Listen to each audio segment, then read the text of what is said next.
Lord, sana maibigay ni TikTok yung kahilingan ko, Lord, na may magandang jowa, Lord, ngayong 2024, Lord. Sana maibigay ni TikTok. Kasi, yan si TikTok, best friend kasi kami yan. Hindi niya ako aawayin.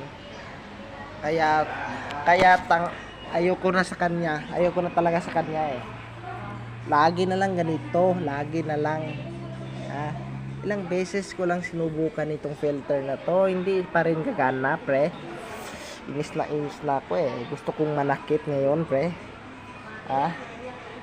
Talagang hindi ako bibigyan ni TikTok. Last try na lang talaga. Inis na talaga ako sa iyo, pre.